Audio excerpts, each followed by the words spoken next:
Wagwan guys, what's going on? I hope you're doing well. I cannot complain myself. So it looked like there was a lot of smack talking between Leon Edwards and Colby Covington, but it was later proven at UFC 296 just who was the best fighter that night. And again, these guys have fought before, and Leon Edwards is still the welterweight champion, and he won by unanimous decision last night against Colby Covington. Now, I would like to just say this: Kamaru Usman, he's fought Leon Edwards, and I think he lost to him, which you really have to give a head nod, because I think that may have been even his first loss, if I'm not mistaken. But Kamaru Usman, he obliterated Colby Covington, and I thought that was putting a stamp on it. But this guy loves to talk, and I guess he was talking smack about his father, Leon Edwards' father, who recently passed away, and he made a statement about that. But more importantly, I wanted to talk about this. That's just a little backstory. Colby Covington went on, he did a media run, and he went on the Full Send podcast, and he was talking about LeBron James, basically saying, I want to say calling him out to some degree, because he didn't stand for the national anthem. And I think that one of the clips that they pulled was him at his son's game. I think he sat down and while the national anthem was being sung, and he kind of went on his old trip about that, which is, it's sad, because just looking at historically and just kind of the things that took place, and you see what happened with the NFL and the whole take a knee thing, and how Colin Kaepernick influenced that, and just kind of the different things that went alongside with that movement, and just that whole drive to in order to create awareness about police brutality and the things that take place in the United States, and how it was just impactful.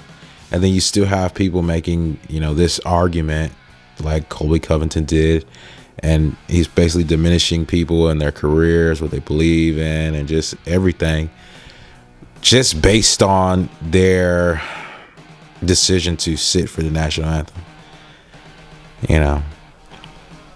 or just their decision to not stand for the national anthem, which to me is just it's really an embarrassment. It's kind of you kind of just see, he makes a statement about how Donald Trump is going to be back in the White House, and how he's going to take back the belt for welterweight, and both of those guys are going to reclaim their rightful seat, and he's just this big Trump guy, and that's his narrative that he's pushing, which is completely fine. It's okay, if that's what you would like, but it's just, and then he goes on, he's doing his walkthrough or whatever with his full red suit on, and it's just this is just some big class act that this guy's putting on.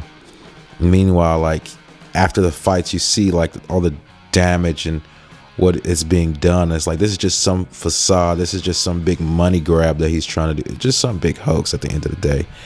But he's doing his job, and he's doing it right, because he's got eyes, and besides from getting eyes, he's getting those title matches, and his name is still being pulled up as a viable person to go and fight.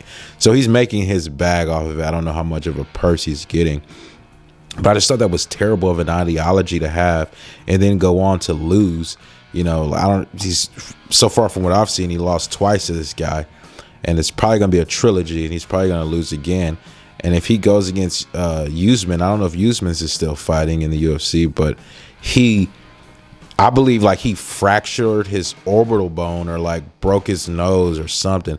And even in the interviews, you can tell this guy is looking like he's faced many concussions. He looked concussed, and it was nauseating just listening to him talk. Is this guy, he probably needs some facial reconstruction going on. So just to even listen to that, and then try to make some reasoning, I can understand I can understand that side of the argument. I can at least hear and listen to it, but at some point in time, you have to, it's result based, it's result driven, and you just got to look at the results of what you're getting. And at the end of the day, those arguments are just some type of facade or shield that's trying to be put up to cover up the real inequity the real inequities of what's happening and what's taking place right now. I just wanted to give my 2 cents on that. And then like, you're coming after LeBron James. This is ridiculous. This is like literally a mudslinging competition now. And it's like you're trying to find the biggest target and attach your name to it, get some light off of this, and just so your name could be in the conversation. So it's working thus far, but I'm going to zonk that. Peace, guys. I'm out.